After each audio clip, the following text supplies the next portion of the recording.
ಏನ್ ಗುರು ಇದು 2026 ಬಿಗಿನಿಂಗ್ ಅಲ್ಲೇ car accident. 8 kilometre 1 hour traffic ಅಲ್ಲಿ ಹೊಡೆದು ಆ ಬಿಸಿಲಲ್ಲಿ ಆಫೀಸ್ಗೆ ಲೇಟ್ ಆಯ್ತು ಅಂತ ವರ್ಕ್ ಪ್ರೆಷರ್ ಅಲ್ಲಿ ನನ್ನ ಫ್ರಸ್ಟ್ರೇಷನ್ ನಾನಿದ್ರೆ ಟ್ರಕ್ ಡ್ರೈವರ್ ಬಂದಿಟ್ಟ ಕಾಮಾಗಿ ಸೆಟಲ್ಮೆಂಟ್ ಮಾಡೋಣ, ಇನ್ಶೂರೆನ್ಸ್ ಕ್ಲೈಮ್ ಮಾಡ್ತೀನಿ, ಬರೀ ಡಿಫರೆನ್ಸ್ ಅಮೌಂಟ್ ಮಾತ್ರ ಪೇ ಮಾಡು ಅಂತ ಹೇಳಿದೆ. ನನ್ನ ಹತ್ರ ದುಡ್ಡಿಲ್ಲ ಸರ್ ಅಂತ ಅಮಾಯಕವಾಗಿ ಹೇಳಿ ಓನರ್ ಫೋನ್ ಮಾಡಿದ್ದ. ಅವ್ನ್ ಓನರ್ ಅಲ್ಲಿಂದಾನೆ ಕಿರ್ಚಾಡ್ತಿದ್ದಾನೆ. 1 ಅವರ್ ವೇಟ್ ಮಾಡಿದೆ, ಏನ್ ಸೊಲ್ಯೂಷನ್ ಸಿಗ್ಲಿಲ್ಲ.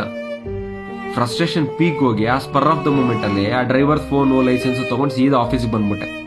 ಡ್ರೈವರ್ ಹೋಗಿ ಪೊಲೀಸ್ ಸ್ಟೇಷನ್ ಕಂಪ್ಲೇಂಟ್ ಕೊಟ್ಟಿದ್ದಾನೆ. ನಾನು ಸ್ಟೇಷನ್ ಬರ್ತೀನಿ ಸರ್, ಅವನದೇ ತಪ್ಪು, ಅವ್ನು ಆಕ್ಸಿಡೆಂಟ್ ಮಾಡಿದ್ದಾನೆ ಅಂತ ಹೇಳಿದೆ. ಈ ಟೈಮಲ್ಲಿ ಅವ್ರ ಓನರ್ ನನಗೆ ಫೋನ್ ಮಾಡ್ಬಿಟ್ಟು ನಿನ್ ಮೇಲೆ ರಾಬರಿ ಕೇಸ್ ಇಡ್ತೀನಿ, ಲಾರಿಯಲ್ಲಿ 25,000 ಕ್ಯಾಶ್ ಇತ್ತು ಅದು ತಗೊಂಡೋಗಿದ್ಯಾ ಅಂತ, ಈ ಕೇಸೆಲ್ಲ ಇಡ್ತೀನಿ ಅಂತ ನನ್ನನ್ನು ಬೆದರಿಸ್ತಿದ್ದ.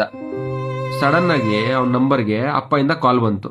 ಫೋನ್ ಪಿಕ್ ಮಾಡಿದ್ರೆ ಅವ್ರ ವೈಫ್ ಏನಂದ್ಲು ಗೊತ್ತಾಗ್ರು, ನೆಕ್ಸ್ಟ್ ಪಾರ್ಟ್ ಅಲ್ಲಿ ಹಾಕಿದೀನಿ.